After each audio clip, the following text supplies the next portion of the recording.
अस्सलाम वालेकुम। आज हम आपके लिए आतिश इश्क नावल की किस्त नंबर 4 लेकर आए हैं। नावल शुरू करने से पहले आप चैनल को लाज़मी सब्सक्राइब कर लें ताकि आपको रोज़ हमारी किस्त मिल सके। तो चलें शुरू करते हैं नावल। शाम ढली, सूरज ने घूंघट ओढ़ा और अंधेरे ने डाक बिठाई। हॉस्टल का माहौल भी यख होने लगा और यख फ़ज़ा में कांपते हुए हाथों को रगड़ती हुई स्याह फॉर्म ट्रेसिया हॉस्टल में दाखिल हुई। इसकी फैमिली दूसरे शहर रहती थी और वह जॉब की वजह से यहाँ रह रही थी। मनाल एक कप ठंडी काफ़ी, ओ मेरा मतलब गर्म काफ़ी तो बना दो, सर्दी से ठठराते हुए। आज इसकी आवाज़ ऊंची नहीं बल्कि निकल ही नहीं रही थी। क्या बर्फ़ खाकर आई हो? मनाल इसके ठठराने पर हंसी जब्त करती हुई बोली। तुम निकलो ज़रा बाहर, मालूम हो सारा दिन घर में पड़े रहकर मोबाइल में घुसी रहती हो। ट्रेसिया ने मुंह चढ़ा कर कहा। मनाल 19 साल की थी और ट्रेसिया 23 साल की, मगर लड़ती दोनों अहम जोलियों की तरह थी। तो और क्या करूं मैं भाई, पेपर्स दे दिए हैं, अब क्या जाकर खुद चेक भी करूं और रिजल्ट आएगा तो निकलूंगी ना बाहर। मनाल कंबल में घुसते हुए बोली और सर तक कंबल तान लिया। लो जी, गई भैंस कंबल में। आहा, ट्रेसिया ने खुद ही अपने लिए काफ़ी बनाना आफत समझी, क्योंकि मनाल के आसरे में रहती तो ग्लेशियर बन जाती। भैंस किसको कहा? मनाल ने कंबल फ़ौरन मुंह से हटाया। तुमको मोटी लड़की, और तुम्हारे अलावा यहाँ भैंस कौन है? ट्रेसिया इसकी तरफ झुकी और अपने ठंडे हाथ मनाल के गोल गप्पे गालों पर लगाए।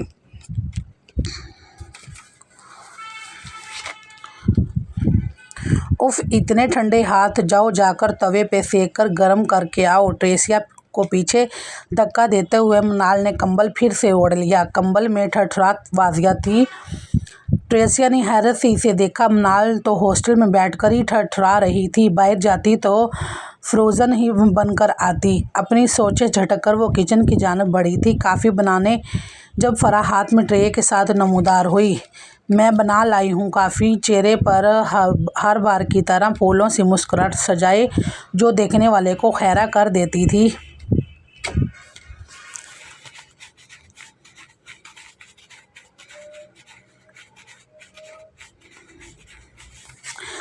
हाँ, थैंक्स फरा, यू आर ग्रेट। इस मोटी से तो कोई उम्मीद नहीं। देखो ज़रा कैसे घुसी है कंबल में, जैसे हिमालय अभी इसी ने सर किया है। कॉफ़ी का कप पकड़ते हुए ट्रेसिया ने कंबल में लिपटी मनाल पर तंज किया।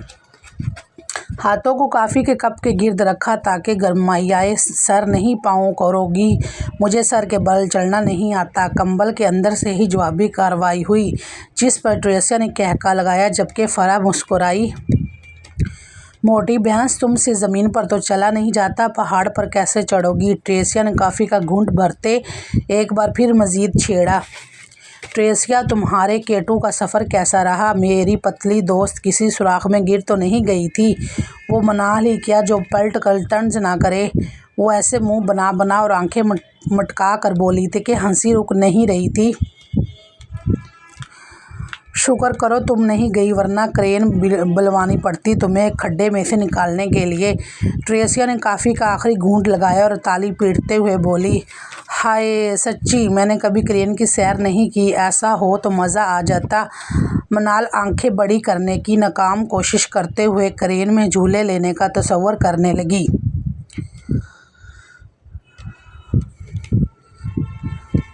इसकी आंखें पहले तो छोटी थी, ऊपर से भरे हुए चेहरे पर और भी छोटी हो जाती थी। मोटी, तुम्हारे वज़न से क्रेन भी टूट जाएगी। ट्रेसिया ने अलमिया ज़ाहिर किया। तो अच्छी वाली क्रेन मंगवाना ना, अपने जैसी पतली सी ना मंगवा लेना। मैं सोने लगी हूँ, गुड नाइट। एक बार मज़ीद ट्रेसिया पर मजाक करती हुए सोने का ऐलान करके कंबल में घुस गई। अब चाहे हिमालय या केटू खुद चलकर मनाल वासिफ के पास आए, वो नहीं जाएगी जब तक इसकी आँख खुद ना खुल जाए। ट्रेसिया को फरा से किताबें मांगने का याद आया, मगर आज वो बहुत थकी हुई थी, इसलिए फिर कभी पर रख ले।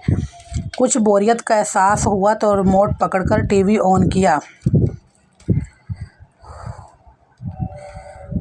न्यूज़ चैनल लगा हुआ था जो खबर दे रहा था कि इस्लामाबाद की एक मशहूर शाहरा पर टायर फटने से गाड़ी का एक्सीडेंट। गाड़ी में सवार 2 नौजवानों को मुकामी लोगों ने एम्बुलेंस के जरिए अस्पताल पहुंचाया।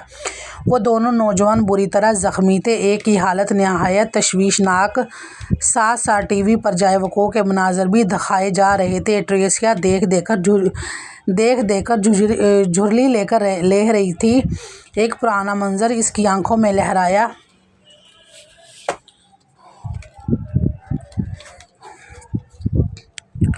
वो छोटी थी, कितनी छोटी याद नहीं। घर के पास वाले पार्क से खेल कर लौटी थी। घर जाने के रास्ते में एक अजीब दर्दनाक मंजर इसके इंतज़ार में था। सड़क पर एक्सीडेंट हुआ था। गाड़ी और रिक्शा आपस में टकराए थे। रिक्शे वाला बच गया था। गाड़ी में सवार 2 नफूस में से एक जान बहक हो गया था।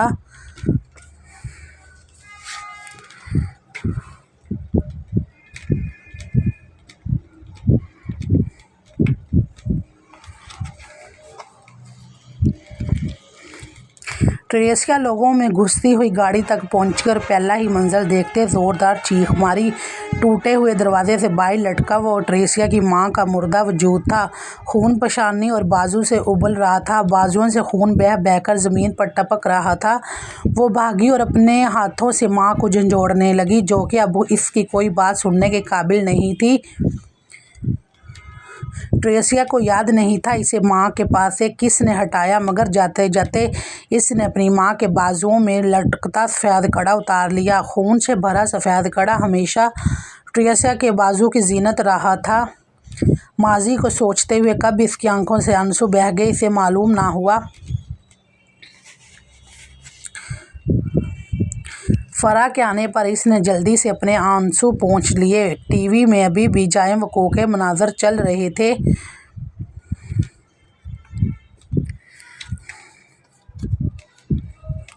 पुलिस अफसर अब आसपास गश्त करते नज़र आ रहे थे। हादसे की जगह चारों तरफ नो एंट्री की जर्द पट्टी लगा दी गई।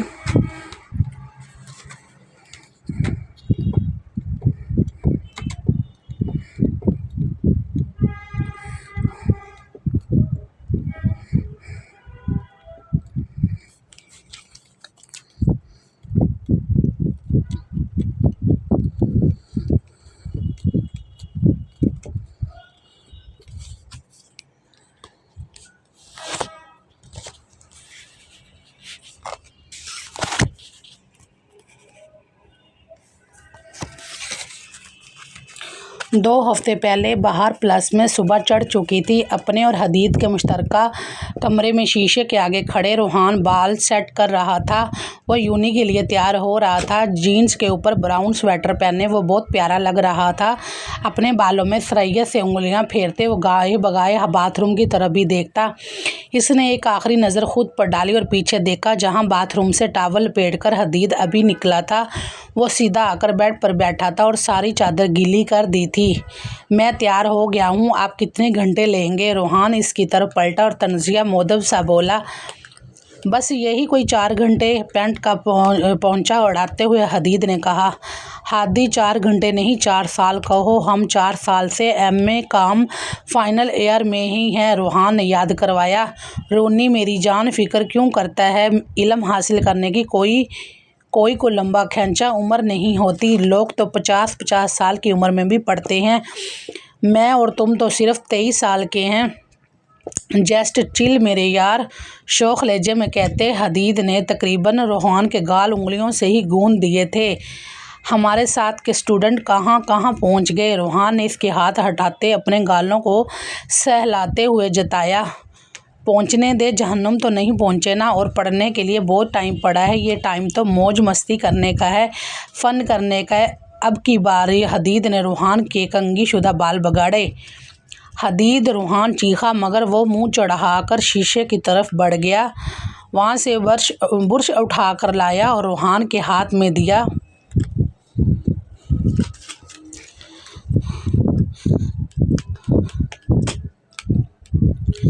चल ना, गुस्सा थूक दे, मेरा बेटा नहीं है। हदीद ने किसी छोटे बच्चे की तरह इसे बहलाया तो रूहान हंस पड़ा। लोला कमरे में आई और रूहान की टांगों में खेलने लगी। वो इसे गोद में उठाकर प्यार करने लगा।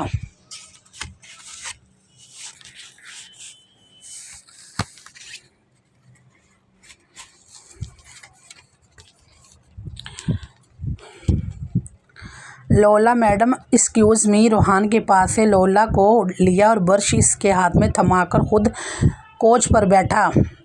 रूहान इसके बाल ब्रश करने लगा। हदीद के बाल में ही ब्रश करता था हदीद के बाल वो ही ब्रश करता था। हदीद इसे अपना बेटा कहता था और काम सारे माओं वाले लेता था। इसके सारे छोटे मोटे काम, बाल कंघी करना, जोगर के लेसिस बांधना, टाई बांधना, अलमारी में कपड़े सेट करना, किताबें वगैरह और बाकी सामान ठीक जगह पर रखना, जैसे सारे काम हदीद को तो होश भी नहीं होता था इसकी कौन सी चीज़ किस जगह पर पड़ी है।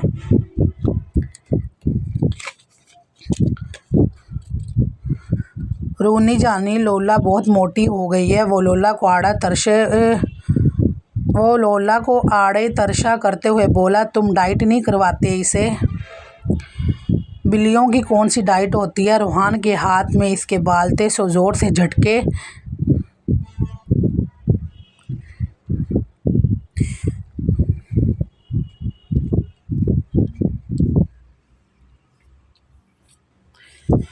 मुझे लगता है ये मां बनने वाली है, दोनों एक साथ बोले थे। रूहान ने इसके बाल छोड़े और लोला को उठाया। वो वाकई भारी थी। इसकी चाल भी ज़रा सुस्त थी। ओए होए, मुबारका भाई मुबारका, मेरा यार नाना बनने वाला है। प्लेस में नन्हे मुन्ने लोले लोलियां लोलू फिरते फिरेंगे, तालियां बजाते। हदीद का अगर बस चलता तो ये खबर CNN पर चलाता और तुम मामू बनोगे। रूहान हंस कर बोला। हदीद ने वापस लोला को गोद में उठाया। ओ बर्फीली हसीना, तुम्हारे बच्चों को बाप कौन है वैसे? पोम्मा जवाब रूहान ने दिया था। आय हाय लोला, तुम्हें वही काला कलोटा मिला था और बाकी बिल्ले फोत हो गए थे। वो बुरा सा मुंह बनाकर बोला। इसे स्याह रंग से नफरत थी, चाहे वो किसी चीज़ का हो या इंसान का। पोम्मा के अलावा और कोई बला नहीं है। ट्वीटी और सुनो बैल बिल्लियाँ हैं। रूहान ने इसकी अगुवाई में इजाफा किया। सही है भाई लोला, अब तुम्हारे काले पीले बच्चे पैदा होंगे, लगाती रहना फिर इन्हें क्रीम में। रूहान, आई थिंक हमें क्रीम्स के जार ऑर्डर कर देने चाहिए। मैं तो कहता हूँ पोम्मा को भी फेयर एंड लवली से नहलाया करो, बल्कि खिलाया भी करो। हदीद की बड़बड़ शुरू हो चुकी थी। वो बिना रुके 2 घंटे तक बोल सकता था।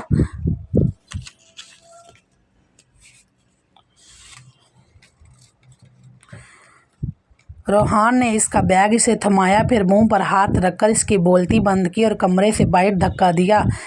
गेट पर होदी, तुम यूं नहीं चले जाओ, मैं कुछ देर तक आता हूँ। मुझे लोला ठीक नहीं लग रही। सुस्त पड़ती लोला को फिक्रमंदी से सहलाते हुए रूहान ने कहा। रूहान की शक्ल लोला को देखकर रोने वाली हो रही थी। अच्छा फिर टाइम से पहुँच जाना, तेरे बिना मेरे फेफड़े नहीं लगते।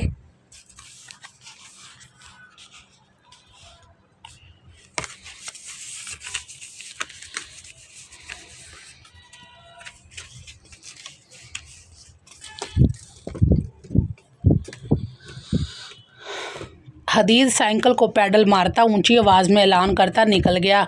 वो हमेशा की तरह अजीब हुलिये में था। फटी हुई जीन्स जैकेट, बाजुओं में ढेर सारे बैंडर्स, गले में पड़ा H वाला लॉकेट, बालों के आड़े तरशे से स्पाइक्स बने हुए थे और माथे पर रंगीन बैंड लगाए हुए थे। हदीद रंगों का शदाई था, सतरंगी मिजाज का इंसान। बाहर प्लेस के गैराज में 2-2 गाड़ियां खड़ी थी, मगर हदीद को साइकिल चलाना ज़्यादा पसंद था और हदीद की वजह से रूहान को भी साइकिल पर जाना पड़ता था।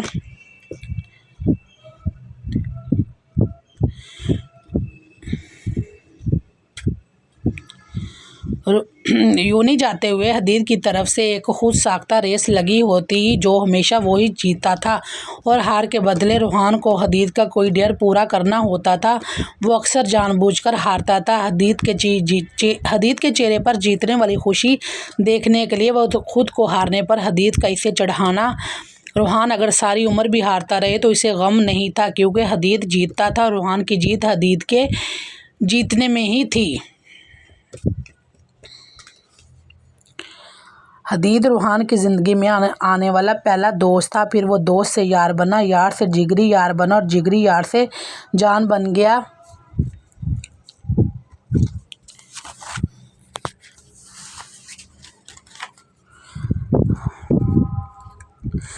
जब आप लोग किस्त पढ़ते हैं ना तो इसको पूरा पढ़ा करें और ध्यान से पढ़ा करें। ये इस्लामिक नावल है, इसमें आप लोगों को काफ़ी कुछ सीखने को मिलेगा। मैं ख़ुद भी ये नावल पढ़ रही हूँ ना, तो मुझे ख़ुद भी बहुत कुछ पता चल रहा है। जैसे कल वाली किस्त में हमने नमाज के मतलब काफ़ी बातें जाननी है, तो इसलिए पढ़ते हैं तो कमेंट भी किया करें और चैनल को सब्सक्राइब भी कर देना। सिया रेसिंग कार का टायर ब्लास्ट हुआ, वह सड़क पर हचकोले खाती हुई दीवार से जा टकराई। गाड़ी सामने से तबाह हो गई। हनैन उर्फ हनी के चेहरे और बाजुओं पर चोटें आई। वो बेहोश हो गया। सलार के सर, सीने और टांग पर चोटें आई थी। नीम बेहोशी में इसने वाजिया महसूस किया कि कुछ लोग दौड़ते हुए आए और इन दोनों को गाड़ी से निकाला था। फिर ज़मीन पर लटा दिया गया। खुलती बंद होती आंखों से वो कई कदम अपने इर्द गिर्द देख सकता था। इसके असाब आम लोगों से तेज़ थे। इस पर जल्दी किसी चीज़ का असर नहीं होता था। वो दर्द जिसमें आम लोग तड़पने लगते थे, सलार के लिए वो आम बात थी। वो एहसास से आरी कोई पत्थरनुमा इंसान था। माथे से खून बहकर आंख तक आया। एक कतरा पलकों से नीचे टपका और इस कतरे में मंजर वाजिया हुआ खूनी मंजर। चीखते चिल्लाते नफूस और बेदर्दी से इनके जिस्मों में खंजर खबोते लोग। मंजर पर खून तेज़ी से फैलने लगा, यहाँ तक कि इसकी आंखों में चुभा। सलार ने आंखें मूंद ली।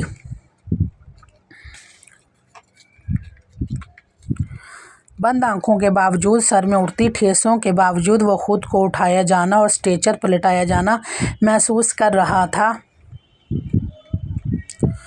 एम्बुलेंस का सायरन इसकी समात में पड़ रहा था। फौरी दी गई तिब्बी अमदाद और ज़ख्मों से बहते खून की रोकथाम की कोशिश वो सब महसूस कर रहा था। यहाँ तक कि डॉक्टर्स इसे मुकम्मल बेहोश समझ रहे थे। वो आसपास की हर आवाज़ सुन रहा था, हल्की सी आहट भी महसूस कर पा रहा था। बहारे जहाँ को शहवार ने इतला दी तो एक लम्हे के लिए इनकी जान निकल गई।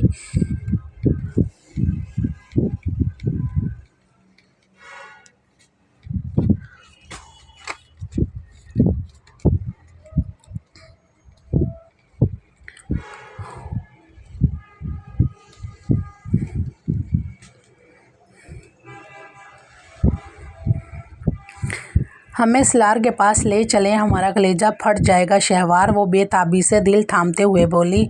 शहवार इन्हें हस्पताल ले आया, क्योंकि अगर वो अपनी नज़रों से सलार को ना देख लेगी वो सुकून नहीं पाएंगी। अपने वाहद बेटे शाह आलम शाह और बहू समरीन शाह की तकलीफ़ दा मौत के बाद वो जब भी किसी की तकलीफ़ सुनती थी, इसके गम ताज़ा होने लगते थे। वो नए सिरे से सुलगने लगते थे। शहवार, हमारा दिल बैठ रहा है, डॉक्टर से पूछ के सलार कैसे हैं। वो बार बार इस्तराबी अंदाज में शहवार का कंधा थामती। बेजान हौसला रखे, सलार और उसका दोस्त ठीक होंगे। शहवार इन्हें अपने साथ लगाते हुए हौसला दे रहा था। इस दिन भी यही कहा गया था, मगर हमारा बेटा और बहू हमारे पास वापस नहीं आए थे। मुझे इसकी शक्ल दिखा दे शहवार, मुझे सलार की आवाज़ सुना दे, मुझे चैन इस सूरत में आएगा। बहारे जान नम आंखों के साथ इल्तिजा कर रही थी। शहवार भी वो एक पल को लर्जा था। वो खून में लिपटी लाशें इसे कभी नहीं भूल सकती थी। तभी ऑपरेशन थिएटर से निकलते डॉक्टर जवाद इनकी तरफ आए।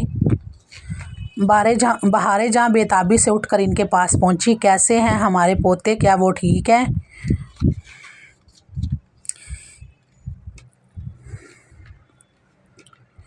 ही इज़ ऑल राइट, मामूली चोटें हैं, वो जल्द सेहतयाब हो जाएगा, आप बिल्कुल फ़िक्र ना करें। डॉक्टर जवाद इनकी मुकम्मल तसल्ली करवाई तो बहारे जहाँ को कुछ ठंडक पड़ी। हम इससे मिल सकते हैं? बहारे जहाँ ने हुजलत से पूछा। अभी वो दवाओं के ज़ेरे असर है, डॉक्टर जवाद ने बताया, मगर बहारे जहाँ को सुकून ना आना था। शहवार इनके पीछे इन्हें थामे खड़ा था। डॉक्टर जवाद इनकी हालत देखते हुए बोले, आप इसे देख सकती हैं, अभी वो बात करने की कंडीशन में नहीं है, वो कहकर आगे बढ़ गए। जबकि शहवार बहारे जहाँ को थाम कर रूम में ले जाने लगा, जहाँ सलार को शिफ्ट कर दिया गया था। अपने भाई का बहुत ख्याल रखना। शाह आलम शाह सफ़र की तैयारी मुकम्मल करके शहवार को सामने बिठाते हुए हदायत करते हुए बोले थे, बाबा आप परेशान ना हो। 10 साला शहवार ने बड़े भाई की तरह जिम्मेदारी कबूल की थी। मेरा समझदार बेटा। शाह आलम ने इसे गले लगाया और ये आखिरी बार था।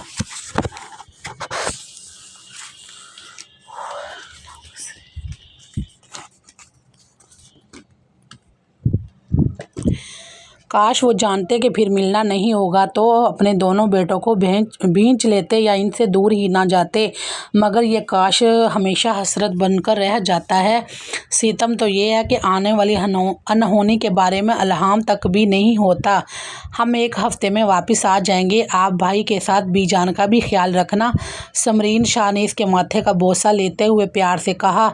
काश वो जानती कि यह सफ़र 1 हफ्ते का नहीं, कभी ना ख़त्म होने वाला था, मगर सद अफसोस फिर वही काश आड़े आ गई। सलार इधर आए। समरीन ने कमरे के कोने में खड़े नाराज से सलार को आवाज़ दी।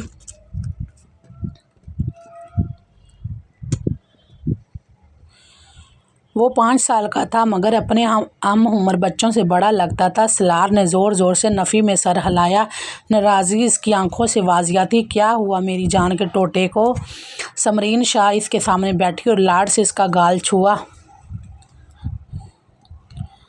आप मत जाएं, सलार की मासूमियत भरी आवाज़ निकली।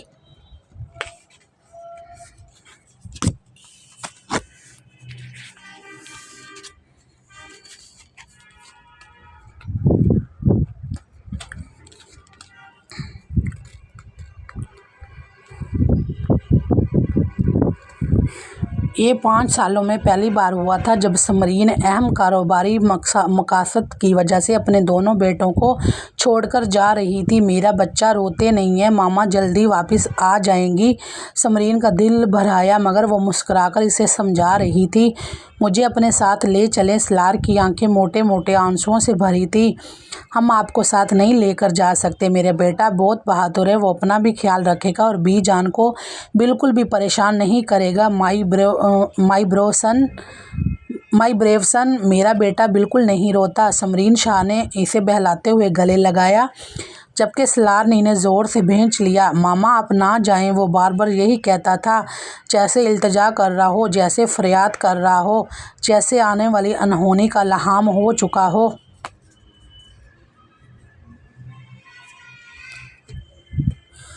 हम ऐसा करते हैं, आप एयरपोर्ट तक हमारे साथ चलें। समरीन ने इसे अलग किया और आंखों से बलबल करते आंसू पहुँचे।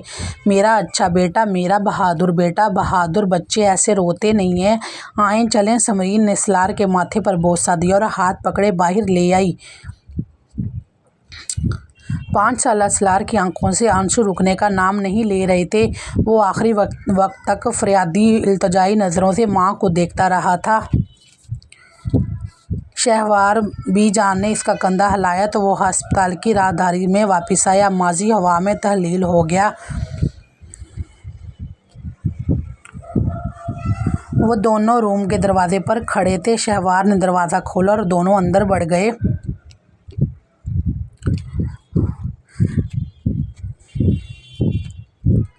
बेड पर सलार आंखें मूंदे लेटा था। इसका सर पट्टी में झगड़ा था। सीने पर कंधे से ज़रा नीचे भी पट्टी बंधी थी। बाएं बाजू पर ड्रिप लगी थी। टांग को ऊपर की तरफ उठाकर बांधा गया था। इसका चेहरा किसी भी किस्म के तासर से आरी था। वो पुरसुकून था या फिर सर्द महर। बाहर जाने शहवार से हाथ छड़वाया और इसके करीब पहुंच गई।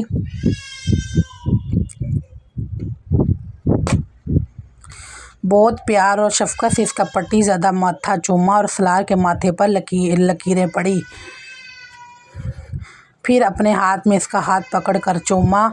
सलार की पलकों में लड़खड़ाहट हुई। फिर इसने आस्ता से आंखें खोल दी।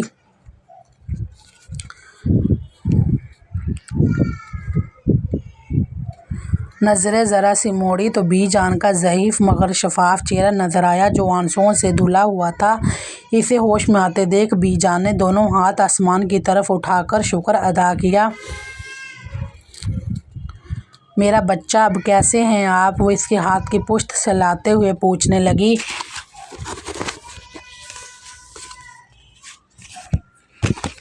शहवार बेड के पांतियों में वाली साइड पर खड़ा था। सलार ने नज़रें फेर कर इसे देखा, हल्का सा मुस्कराया, पुरस्कार मुस्कुराहट। फिर बीजान के हाथ से अपना हाथ खींच लिया। मैं ठीक हूँ, मेरी इतनी फ़िक्र ना किया करें आप। वो नहायत सर्द मुहर्री से बोला था। कोई रंजिश थी या नाराज़गी जो दूर होने का नाम ही नहीं लेती थी। वो ना इज़हार किया जाता था, ना माफ़ किया जाता था। बहार जहाँ उनका दिल कट कर रह गया। वो बोलने की कोशिश करने लगी मगर हल्क में फंदे अड़ते गए। अल्फाज इन फंदों में उलझते गए। सलार का चेहरा अब दूसरी तरफ था। वो फिर से आंखें मूंद किया। ये कमरे में मौजूद नफूस से लातल्लुकी का ऐलान था। आए बीजान, वो ऐसे ठीक है, इसे हमारी ज़रूरत नहीं है। तकलीफ़ तो शहवार को भी हुई थी, मगर इस वक्त इसे बहार जहाँ को संभालना था। बहार जहाँ इसके साथ बाहर आ गई। इनके जाते ही सलार ने वापस आंखें खोल दी और वो आंखें सुर्ख थी। इनकी रगें सुर्ख थी, सुर्ख खून की तरह। खून जो इंतकाम की अलामत थी, खून जो वहशत की अलामत थी।